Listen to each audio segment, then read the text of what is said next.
জাফর ও হাসিনার মতো দেশকে বিকিয়ে দেয়া যাবে না, বলছেন রাশেদ প্রধান।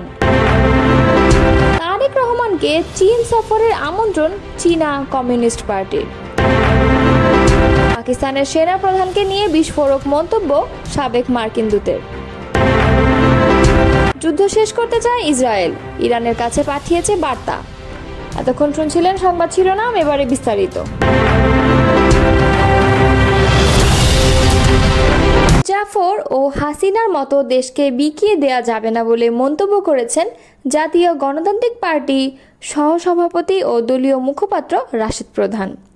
তিনি বলেন, 23 জুন পলাশী দিবসের ইতিহাস সোনার বাংলাকে শ্মশানে পরিণত করার ইতিহাস, স্বাধীনতাকে কেড়ে নেওয়ার ইতিহাস, বিশ্বাসঘাতকতার ইতিহাস। ভাগ্যের কি নির্মম পরিহাস, বিশ্বাসঘাতকতার এই কালো দিন 23 জুন জন্ম নিয়েছিল আওয়ামী লীগ। মীর জাফর যেভাবে প্রহসনের যুদ্ধের মাধ্যমে স্বাধীন বাংলা তুলে দিয়েছিল ইংরেজদের হাতে, শেখ হাসিনা তেমনি প্রহসনের নির্বাচনের মাধ্যমে বাংলাদেশকে বানিয়েছিল ভারতের করদ রাজ্য। তাই আমাদের পলাশীর শিক্ষা গ্রহণ করতে হবে। ভবিষ্যতে কেউ মীর জাফর কিংবা শেখ হাসিনা হতে চাইলে তাকে প্রতিহত করতে হবে। আর কোনো বিদেশি প্রভুর কাছে মীর জাফর ও শেখ হাসিনার মতো দেশকে বিকিয়ে দেওয়া যাবে না। সোমবার পল্টনস্থ শফিউল আলম প্রধান মিলনায়তনে জাগপা আয়োজিত পলাশী দিবসের শিক্ষা ও আগামী সচেতনতা শীর্ষক আলোচনা সভার প্রধান অতিথির বক্তব্যে তিনি এসব কথা বলেন। রাশেদ প্রধান বলেন, গণহত্যাকারী শেখ হাসিনাকে প্রশ্রয় দান করেছেন, সীমান্তে হত্যা, ভূমির দখল, পানির ন্যায্য হিস্সা না দেয়া, অবৈধ পুশিন নিয়ে ভারতের আগ্রাসনের বিরুদ্ধে প্রতিবাদ করতে যাদের এখনও সমস্যা হচ্ছে, তাদের সাথে মীর জাফরের পার্থক্য কোথায়? জুলাই গণঅভ্যুত্থানে আমাদের প্রকৃত স্বাধীনতা ও সার্বভৌমত্ব উপভোগ করার সুযোগ সৃষ্টি হয়েছে। শেখ হাসিনার রেখে যাওয়া শ্মশানকে সোনার বাংলায় রূপান্তর করতে হবে। আর তাই আগামীতে নতুন করে কেউ স্বৈরাচার হয়ে হিন্দুস্তানকে প্রভু বানাতে চাইলে বাংলার জনগণ বরদাস্ত করবে না, ইনশাআল্লাহ। আলোচনা সভায় আরও বক্তব্য দেন জাগপা সাধারণ সম্পাদক অধ্যাপক ইকবাল হোসেন, প্রেসিডিয়াম মেম্বার আসাদুর রহমান খান, সাংগঠনিক সম্পাদক সাব্বির আলম চৌধুরী, রাজীব, ঢাকা মহানগর জাগপা আহ্বায়ক শ্যামল চন্দ্র সরকার, যুব জাগপা সভাপতি নজরুল ইসলাম বাবলু এবং শ্রমিক জাগপা সাধারণ সম্পাদক মোহাম্মদ মনোয়ার হোসেন। বিএনপির ভারপ্রাপ্ত চেয়ারম্যান তারেক রহমানকে চীন সফরের আমন্ত্রণ জানিয়েছে চীনের কমিউনিস্ট পার্টি। সোমবার বিএনপির মিডিয়া সেলের সদস্য সাইরুল কবির খান এই তথ্য নিশ্চিত করেছেন। তিনি জানান, চীনের রাজধানী বেইজিংয়ের পিপলস গ্রেট হলে আয়োজিত দ্বিপাক্ষিক বৈঠকে বিএনপির প্রতিনিধি দলকে স্বাগত জানান সিপিএসির পলিট ব্যুরো সদস্য এবং ন্যাশনাল পিপলস কংগ্রেসের ডেপুটি চেয়ারম্যান লি হংঝং। বৈঠকে তারেক রহমানকে চীন সফরের আনুষ্ঠানিক আমন্ত্রণ জানান এই সিপিসি নেতা। বিএনপি প্রতিনিধি দলের নেতৃত্ব দেন দলটির মহাসচিব মির্জা ফখরুল ইসলাম আলমগীর। প্রতিনিধি দলে আরও ছিলেন দলের কেন্দ্রীয় কমিটির গুরুত্বপূর্ণ নেতারা। সাইরুল কবির খান জানান, বৈঠকে দুই দলের মধ্যে দিয়ে বোঝাপড়া ও আঞ্চলিক ভূ রাজনীতিতে সহযোগিতার বিষয়ে আলোচনা হয়। সিপিসির পক্ষ থেকে বলা হয়, রাজনৈতিক সম্পর্কের একটি নতুন অধ্যায় সূচিত হলো। তিনি আরও বলেন, বৈঠকে মির্জা ফখরুল ইসলাম আঞ্চলিক রাজনীতিতে চীনের নেতৃত্বের ভূমিকাকে অত্যন্ত ইতিবাচক বলে আখ্যা দেন।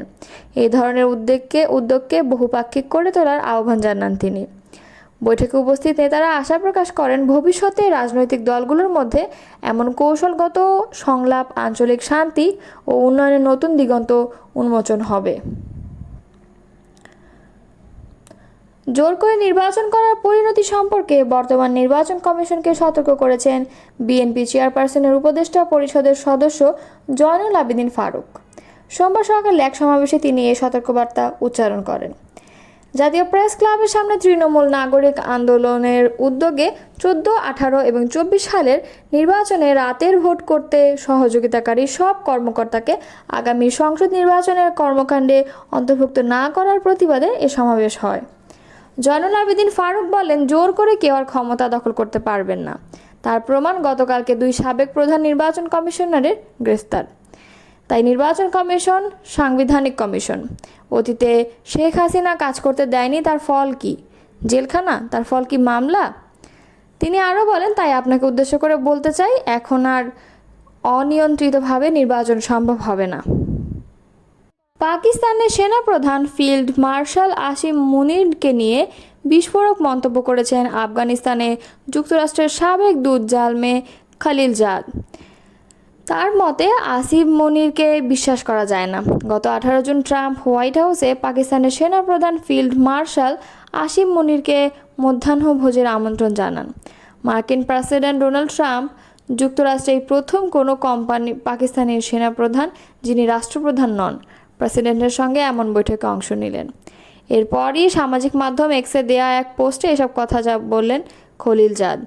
পাকিস্তানের সেনাপ্রধান যুক্তরাষ্ট্রের সঙ্গে ডাবল গেম খেলেছে, বিষয়টি ট্রাম্পকে স্মরণ করিয়ে দেন খলিলজাদ। সাবেক মার্কিন দূত বলেন, পাকিস্তানের সেনাবাহিনী যুক্তরাষ্ট্রের কাছ থেকে সহায়তা নিয়েছে, আবার একই সঙ্গে মার্কিন হত্যাকারীদের আশ্রয় দিয়েছে। পোস্টে খলিলজাদ আরও বলেন, প্রেসিডেন্ট ট্রাম্প ভালো করেই জানেন পাকিস্তানের সেনাবাহিনী যুক্তরাষ্ট্রের সঙ্গে দীর্ঘ সময় ডাবল গেম খেলেছে।